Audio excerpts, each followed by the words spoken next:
Good morning, everyone. This is Troy coming to you live from Lucas Roasting Company.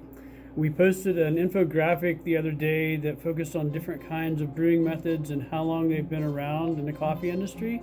And one of the things that popped up was a couple of people saying that they really like Turkish coffee. So we thought we'd do just a little segment on this morning if you're not familiar.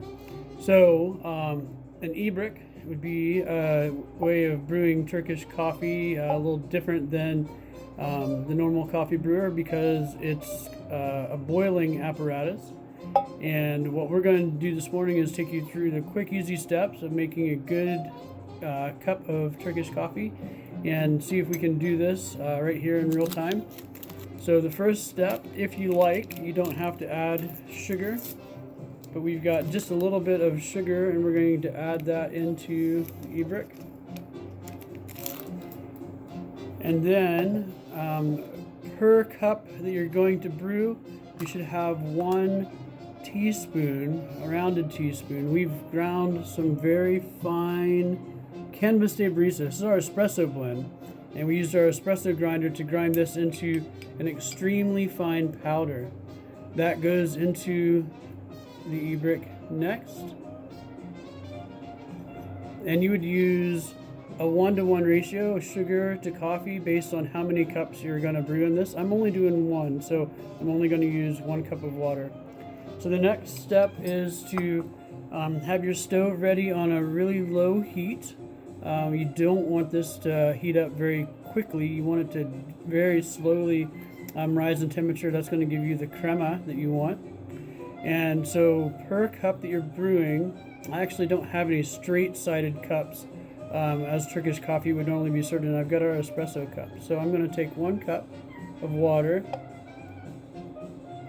and carefully pour that in there. Alright, so it's all set to go, and remember, now that you've added the water, the steep time actually starts now with the coffee, so you want to get this going. I've got a handy dandy little camping stove, and what we're going to do is we're going to place this over the flame.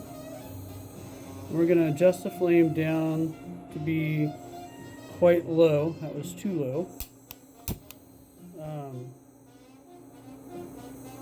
So the reason for this is inside of the e-brick, as it heats up, we don't want it to heat up super fast, because if it heats up super fast, you lose a lot of the flavor that is wonderful in Turkish coffee. So by heating it slowly, and you can watch inside, I'll try to take this and show you inside. So inside, it's now going to start getting hot, and inside there's going to be it's going to not boil, that's not the right term, but it is going to start getting hot and working all those things together, the coffee, the sugar, the water, and it's slowly, if you do this correctly, it's slowly from the edges going to form a crema that is, it's actually the really sweet part of Turkish coffee, and you want that to be right. So if you go too fast and the boil happens too fast, then it just boils up rapidly and you lose all that crema and you don't develop it. But if you do it slowly and allow the little tiny bubbles to start forming around the edge, and you can see there's a little steam coming off already, if you allow it to form around the edge and very, very, very slowly make the crema that makes Turkish coffee so delicious, then we're going to take a spoon and scrape that off and put that into our cup before we pour everything else in.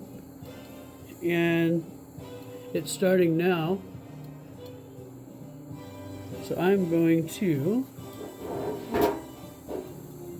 take this off the heat. You can see, sorry, I stepped out of the camera.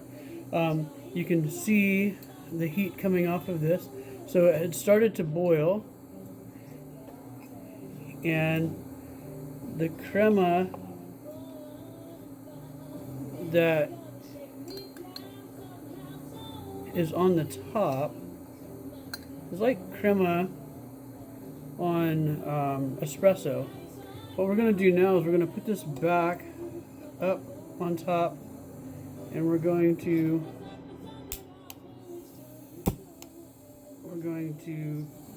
let this come back up. So after we make the crema, now we're going to allow it to boil again and rise up the side, and we'll do that once more. And so we never allow it to get all the way to the top and overflow. If you don't take it off the heat, it will absolutely do that. So this is something that you have to tend to. You have to be very attentive to it while you're brewing it. Otherwise, it will come up over the top and explode all over the place. Believe me, I've done that a number of times. So then you're left with the resulting coffee. I'm just going to try to pour this so you can see the coffee. So we've already added some crema down in there. I'm sorry, I can't show you with the camera aimed and stable. So now we're just going to carefully pour, because the ground coffee, the fine ground coffee, is at the bottom of the e-brick. We don't really want all those grounds to go down into this coffee pot. But then, by the time it's all said and done, take this.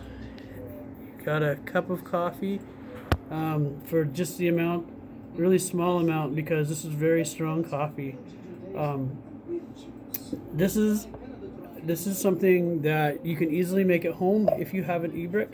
And our espresso blend, the Canvas de Barista, seems to be absolutely delightful for making Turkish coffee. You want a medium roast coffee, not a dark roast. Some people maybe want a dark roast because they want it bitter, but if you want the flavor to come through, medium roast coffee is where it's at. So please feel free to stop by anytime at the cafe. I'd love to give you brewing tips on numerous kinds of coffee. Look for the infographic that we shared a day or two ago, a few posts back on our Facebook page. And yeah, if there's ever any questions you have about brewing methods, feel free to ask, and we'll give you all the information we can. Right now, I'm going to dive into this. Have a great day, everyone.